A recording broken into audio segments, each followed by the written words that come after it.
Hello everyone and welcome to a new episode of the Yarnflakes Podcast. My name is Audrey and this is a nitty yarny podcast from the soul. I did it again. Oh my god. I just recorded 3 minutes of basically this. But yeah, nitty yarny podcast from the southwest of France. Hi. Thank you so much for joining me for this new episode. I hope you are doing well. I am. I'm a little bit tired, which is why I cannot speak. Because usually I'm very eloquent, aren't I? Yeah. Hi. I have a little episode for you this week, and first of all, I have an announcement to make. So you are seeing this on the 1st of June, which is my birthday. Yay! Quite a few knitting people have their birthdays around now.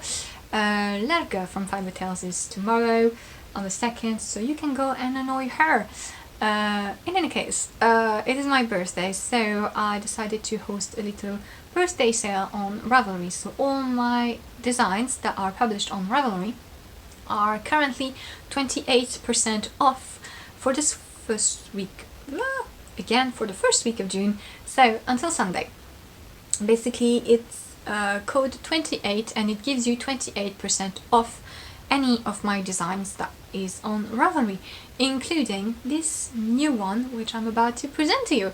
So yeah, that's it, in case you have been waiting to get one or a couple of my designs, and you would need a little extra help with the pricing, so here it is, 28% for my birthday. I have a new design to present to you, and then I will talk about two works in progress. One of them you already know, and then a new one. I have completed the works in progress that I was working on before, so I've put them aside and I will show them to you at another time, but I have now to share, and I will also at the end mention my Patreon monthly technical discussion. So hey, I am gonna start right now. You can find timestamps to all the different sections of the podcast in the description down below, so if you want to skip anything, if you're not interested in any of the topics, feel free to look at that and jump ahead. I also put links to everything that I talk about, as well as my social media and patterns for sale on Ravelry. So there we are.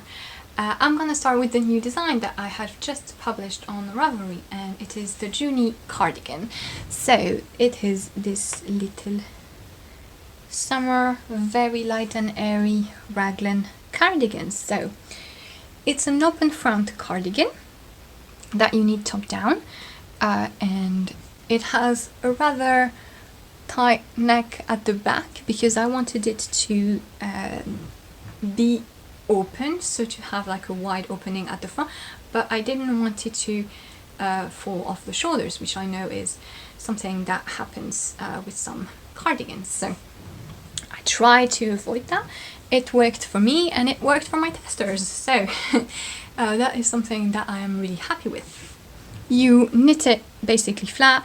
The raglan has these garter stitch lines in between.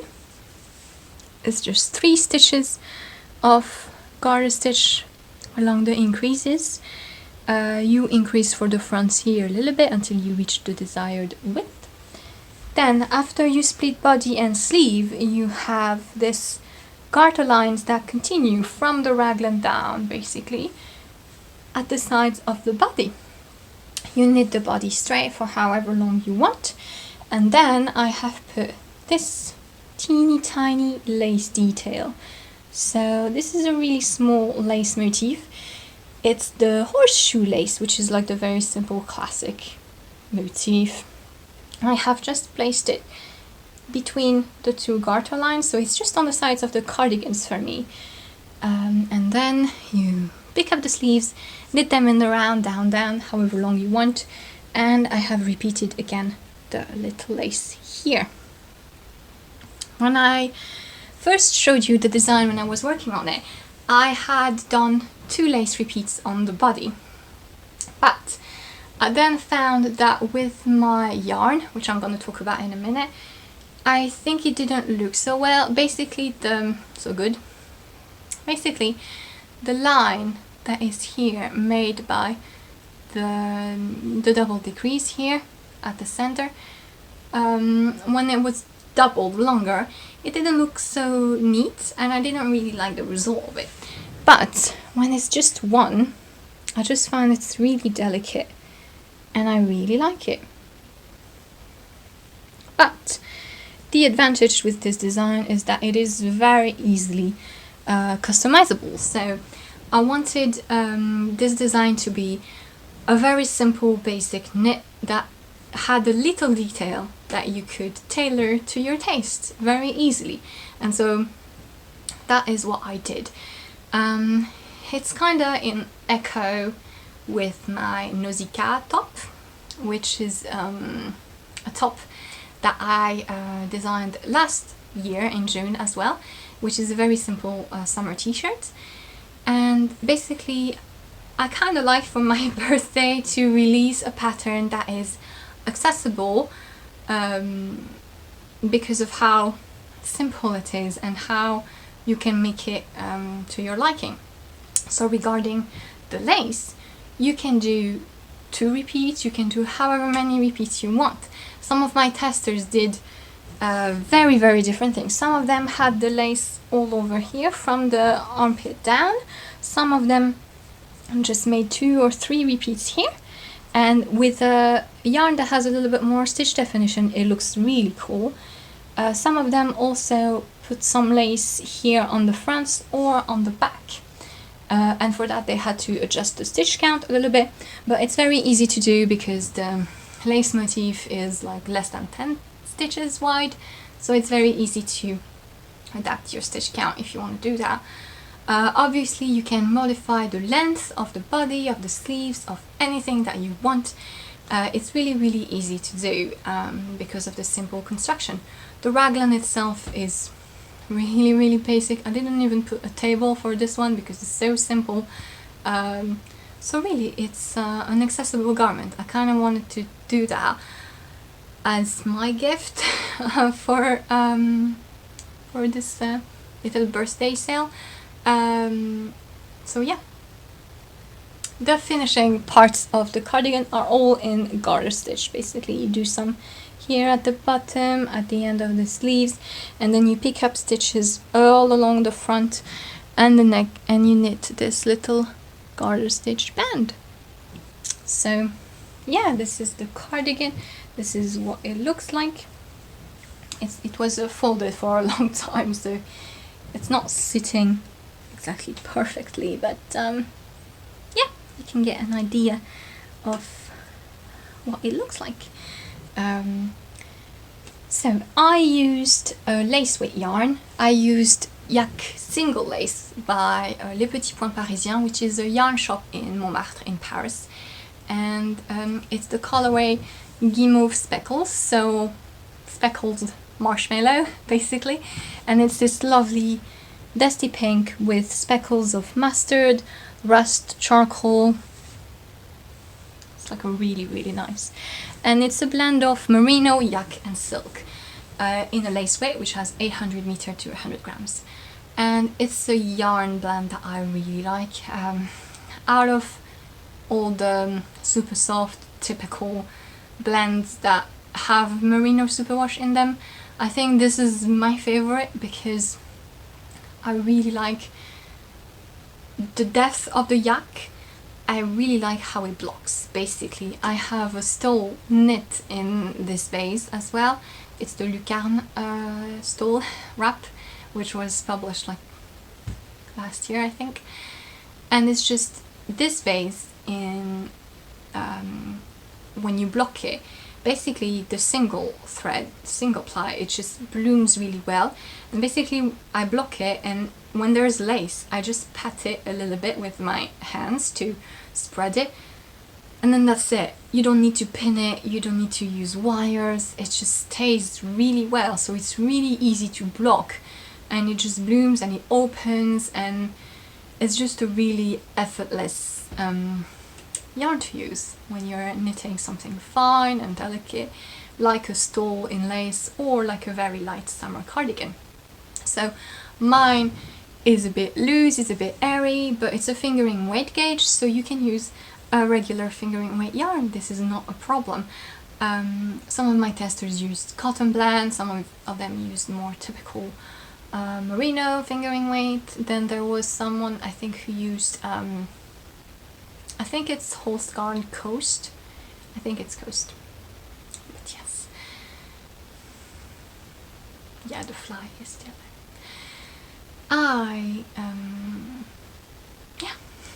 I really like it, and I think it's a really versatile garment, and I really like how it worked. So like I said, it is eligible for the birthday sale, so it is 28% off with the code 28 at the moment. So, and this is gonna last until Sunday, so you have quite a lot of time to see if you would like to knit it for the summer or for the beginning of autumn. Yeah, I think I said everything. I can't believe, well, I can believe that I said everything so quickly because I just got so out of breath. I'm a little bit tired, like I said, so I get out of breath easily. Today I drank some coffee, but I'm afraid that doesn't help much.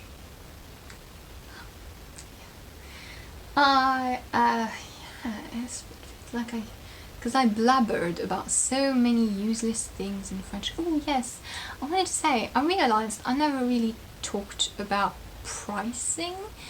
It's a little tricky topic. But the way I decided to price my knitting designs, basically, so I'm done talking about Juni. If you like it, the link is in the description. Yeah, I'm gonna chat about pricing a little bit. I basically decided when I started designing that I would have 3 price points, so to say.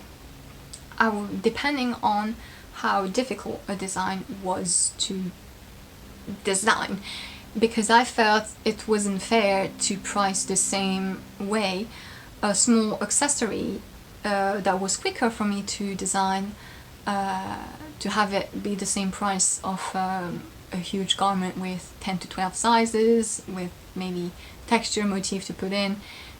It's just not the same amount of work. And so that is why I decided to have 3 different price points. The smaller one, the cheaper one, is the one for small accessories like socks, mittens, hats, small things that are pretty, that are the quickest to design. The middle price point is the one for big accessories, so shawls, things like cowls. If I have a sock or a mitten pattern that is especially difficult, maybe I'll put it here. I don't think it's the case for any of them, but that's the idea behind it. And you're a fly or you're a spider, actually, because if you're a spider, that's not gonna be it.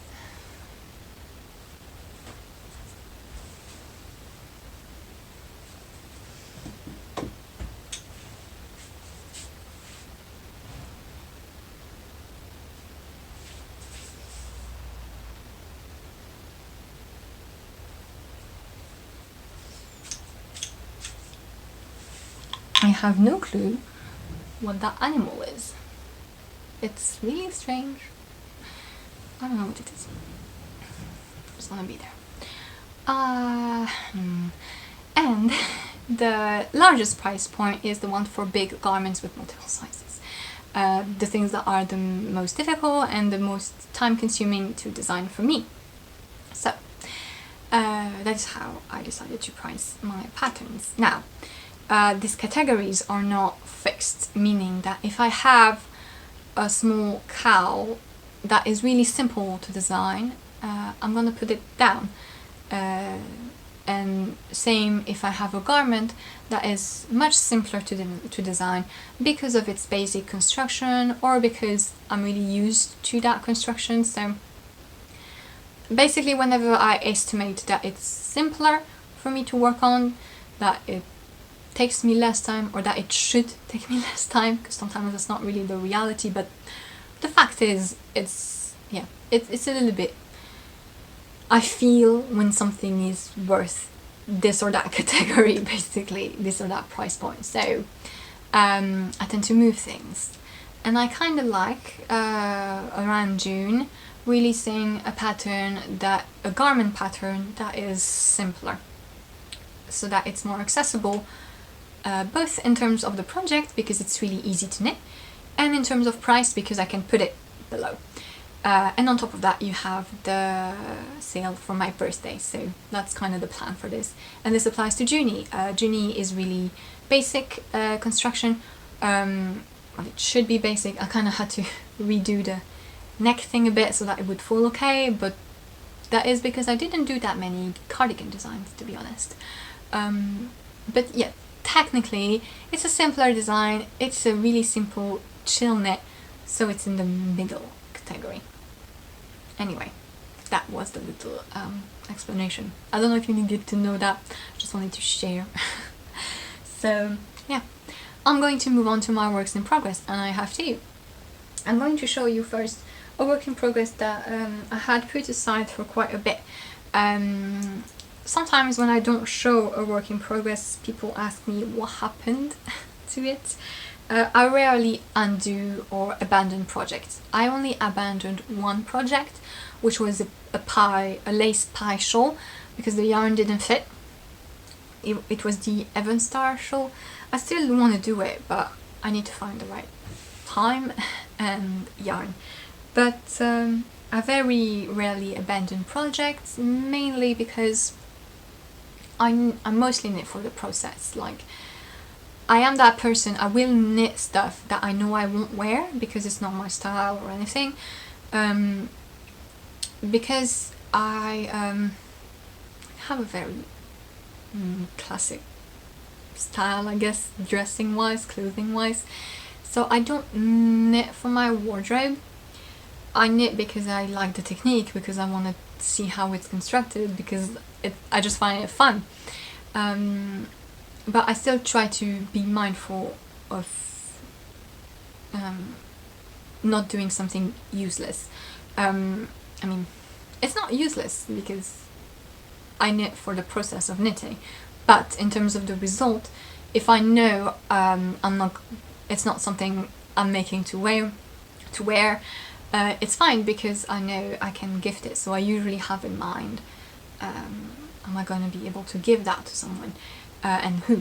So for that reason, I rarely abandon projects or rip off projects that I have finished. Yeah, I just like to go through them. So if a project disappears for a while from the podcast, it's not that I gave it up, it's just that it's on pause. But now that I have done a few other projects, I can return to this. And this was a sweater I cast on, I think 2 months ago now. No, not that much. I don't know. But it's the Calm sweater by Fiona Alice. It's a Brooklyn tweed pattern. And it's a bottom-up drop shoulder sweater with a lot of texture details. So it starts with a split hem. It's split at the back with a twisted rib and some eyelet lines. And then the main body of the sweater is in moss stitch, with a panel of broken twisted rib at the front.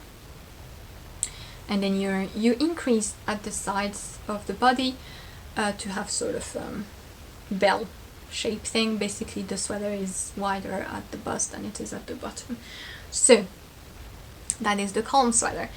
And yeah, I started knitting it a while ago. It was on pause because I was doing other stuff.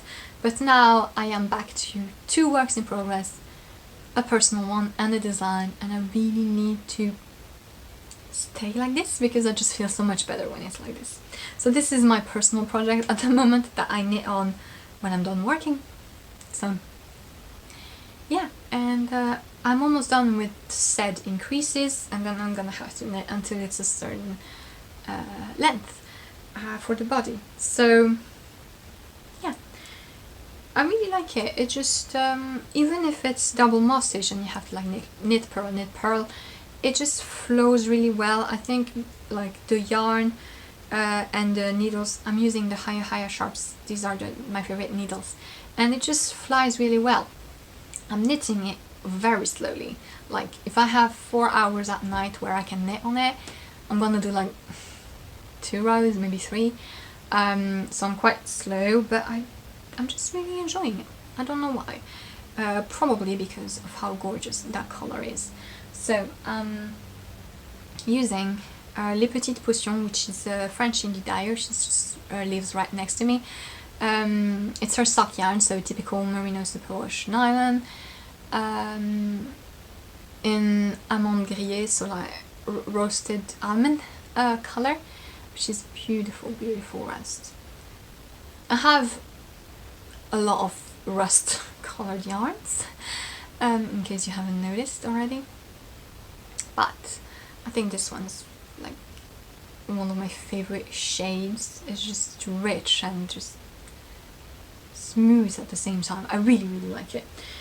So typical merino superwash sock yarn, great definition. It's gonna spread a little bit once blocked. I hope so, because this is supposed to have like 30 centimeter of ease, which is wrong in the pattern page. In Ravelry, the conversion from inches to centimeter is wrong. And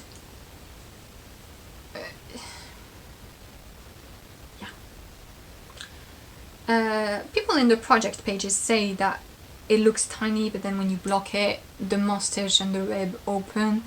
So I hope it's gonna do that enough.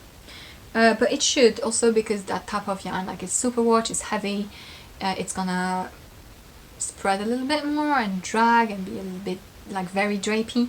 So I really hope the sizing is gonna be okay. I sort of have gauge, but I don't know.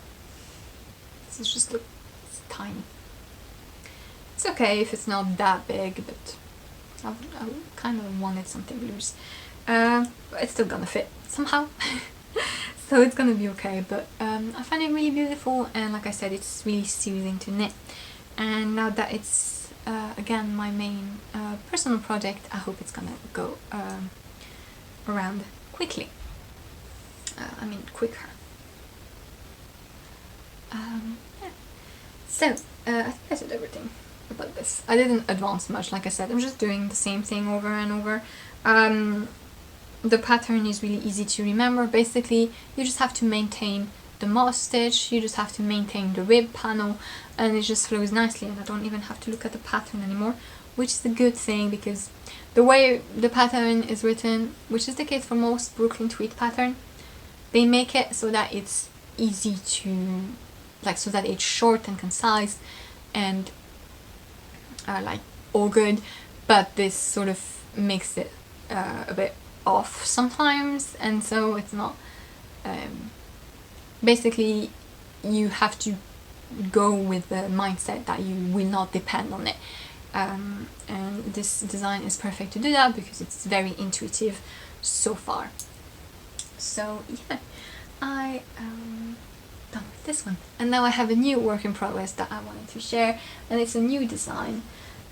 So I am making one last, I think it's gonna be my last summer project. I wanted to make a lace t-shirt with lace on the back, basically the all over lace on the back of the t-shirt, like a drop shoulder, something like this. And I had submitted the idea to design calls, but it wasn't selected, so I decided to go ahead and do it myself.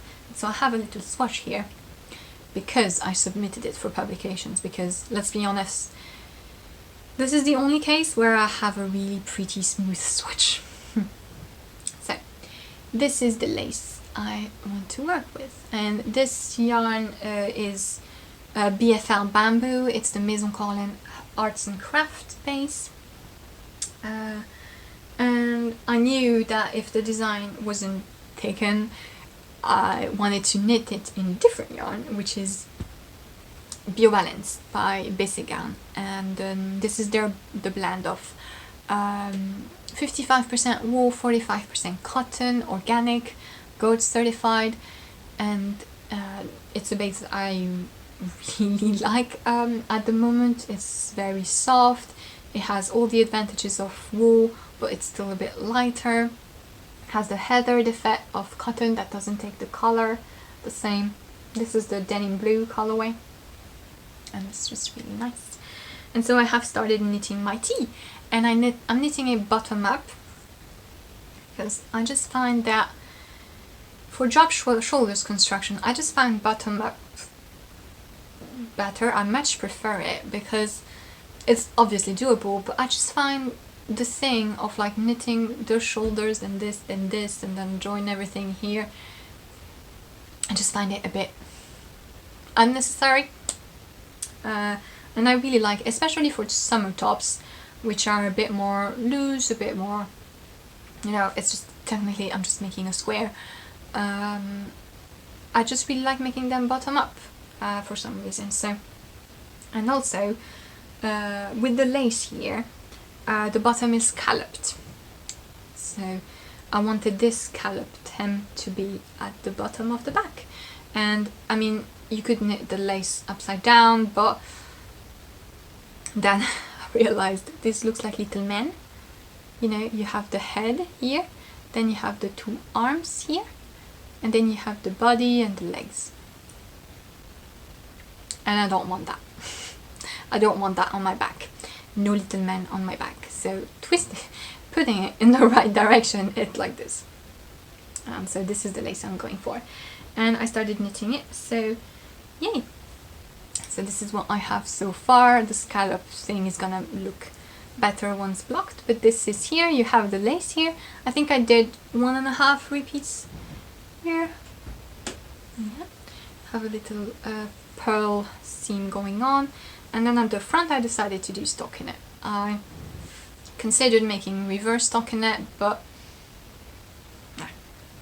I just didn't like having to knit the top inside out because it kind of messed up my lace directions and everything. And I actually think it looks cool in stockinette together. And so I did a little 3x1 rib at the bottom of the front. And so that's how it is. So basically you're gonna have the front with the rib, and then you're gonna just have the scallops of the back that are gonna come here, like, yeah, when they're gonna be a little bit more scalloped, it's gonna be a little bit more visible. So that's the plan. I'm just gonna go up. Not 100% sure about the neck. I kind of want it open. I'll see more or less how open I do it, and I don't know either how I'm going to finish it or the little sleeves. I could do the 3x1 rib again, which I really like, or maybe let them be like this, raw. This could be an idea. I'm not sure. I'll figure it out. But right now I'm just knitting on the lace, which is a really simple lace as well. Every other row is just you just knit the stitches as established, basically. So you knit the knits, purl the purls, twist the twist, basically. Twist the twist. And yeah, and it's really intuitive because you don't need to put markers between the repeats, because basically every 7 stitches you have a purl stitch. Here there's a purl and here there's a purl. So the purl stitch kind of acts like a marker, so you always know where you are, and it's a very easy lace to do. And it's just going well. So yeah, another little summer tee. I think it's going to be the last of my summer patterns, and yeah, I hope you're gonna like it. And after that I'm going to move on because I have some really good ideas that I really want to make. Well, I don't know if they're really good ideas, it's just that I really want to make them for the autumn. So after that I will get a jump start on that. But yeah, this is my current works in progress. I've been so fast. I had to talk about a few other things in the French episode, so the French episode is like over an hour again, but you get the best of it. You get the concise version of me So you're really lucky. In any case, what can I say?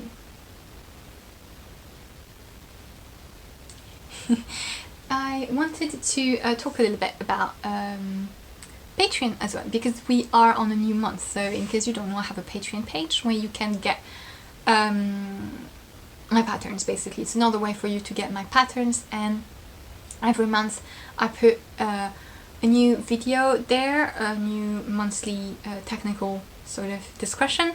So these videos are recorded in French, but I subtitled them in English.